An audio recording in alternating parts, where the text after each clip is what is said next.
है ऋणी कर्ण का रोम रोम, जानते सत्य यह सूर्य सोम। तन मन धन दुर्योधन का है, यह जीवन दुर्योधन का है। सुरपुर से भी मुख मोड़ूंगा, केशव मैं उसे न छोड़ूंगा। सच है मेरी है आस उसे, मुझ पर अटूट विश्वास उसे। हाँ सच है मेरे ही बल पर, ठाना है उसने महासमर। पर मैं कैसा पापी हूँगा, दुर्योधन को धोखा दूंगा। नमस्कार साथियों, कृष्ण और कर्ण के मध्य हुए संवाद की इस तृतीय कड़ी में प्रस्तुत है कर्ण के मन की व्यथा, जो वे श्री कृष्ण जी से साझा करते हैं। कृष्ण भगवान जी कर्ण को बताते हैं कि वो कुंती के पुत्र हैं, पांडवों के ज्येष्ठ भ्राता हैं और वो युद्ध को रोक सकते हैं यदि वो पांडवों के पास वापस आ जाएं, अपनी माँ के पास वापस आ जाएं। उनको राज मान सम्मान सब कुछ मिलेगा। लेकिन कर्ण इस बात को मना कर देते हैं। तो कर्ण कहते हैं कि जब मैं अकेला था, कैसी वो माँ थी जो मुझे छोड़ आई, ऐसे मुझे अनाथ करके छोड़ आई उसको पानी की धारा में। तो और जिस माँ ने मुझे पाला है उसको मैं कैसे छोड़ दूं। आगे वो क्या कहते हैं, हे कृष्ण जरा यह भी सुनिए, सच है कि झूठ मन में गुनिए। धूलों में था मैं पड़ा हुआ, धूलों में था मैं पड़ा हुआ, किसका स्नेह पा बड़ा हुआ। किसने मुझको सम्मान दिया, नृपता दे महिमा पान किया।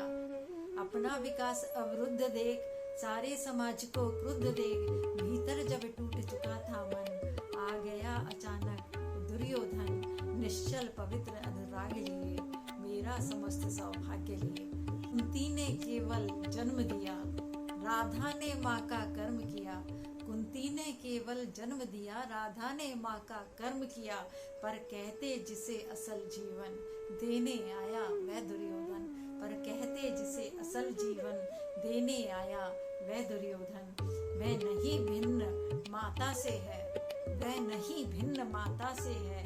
बढ़कर सोदर भ्राता से है, बढ़कर सोदर भ्राता से है। राजा रंक से बना करके, यशमान मुकुट पहना करके, बाहों पर मुझे उठा करके, सामने जगत के ला करके। बाहों पर मुझे उठा करके, सामने जगत के ला करके। कर्तव्य क्या क्या न किया उसने, कर्तव्य क्या क्या न किया उसने। मुझको नव जन्म दिया उसने, मुझको नव जन्म दिया उसने। है ऋणी कर्ण का रोम रोम, जानते सत्य यह सूर्य सोम। तन मन धन दुर्योधन का है, यह जीवन दुर्योधन का है। सुरपुर से भी मुख मोड़ूंगा, केशव मैं उसे न छोड़ूंगा। केशव मैं उसे न छोड़ूंगा। सच है मेरी है आस उसे, मुझ पर अटूट विश्वास उसे। हाँ सच है मेरे ही बल पर, ठाना है उसने महासमर। हाँ सच है मेरे ही बल पर, ठाना है उसने महासमर। पर मैं कैसा पापी हूँगा, दुर्योधन को धोखा दूंगा। रह सदा साथ खेला पाया, सौभाग्य सुयश उससे पाया। अब जब विपत्ति आने को है, घनघोर प्रलय छाने को है। तज उसे भाग यदि जाऊंगा, कायर कृतज्ञ कहलाऊंगा। मैं भी कुंती का एक तन है, किसको होगा इसका प्रत्यय। संसार मुझे धिक्कारेगा, मन में वह यही विचारेगा। फिर गया तुरंत जब राज मिला, फिर गया तुरंत जब राज मिला। यह कर्ण बड़ा पापी निकला, यह कर्ण बड़ा पापी निकला। मैं ही न सहूंगा विषम डंक, मैं ही न सहूंगा विषम डंक। अर्जुन को भी होगा कलंक, सब लोग कहेंगे डर कर ही, अर्जुन ने अद्भुत नीति कही। चल चाल कर्ण को फोड़ लिया, संबंध अनोखा जोड़ लिया। कोई न कहीं भी झुकेगा, सारा जग मुझ पर थूकेगा। तप त्यागशील जप योगदान, मेरे होंगे मिट्टी समान। तप त्यागशील जप योगदान, मेरे होंगे मिट्टी समान। लोभी लालची कहलाऊंगा, किसको क्या मुख दिखलाऊंगा। जो आज आप कह रहे आर्य, कुंती के मुख से कृपाचार्य। सुन वही हुए लज्जित होते, हम क्यों रण को सज्जित होते। मिलता न कर्ण दुर्योधन को, पांडव न कभी जाते वन को। लेकिन नौका तट छोड़ चली, कुछ पता नहीं किस ओर चली।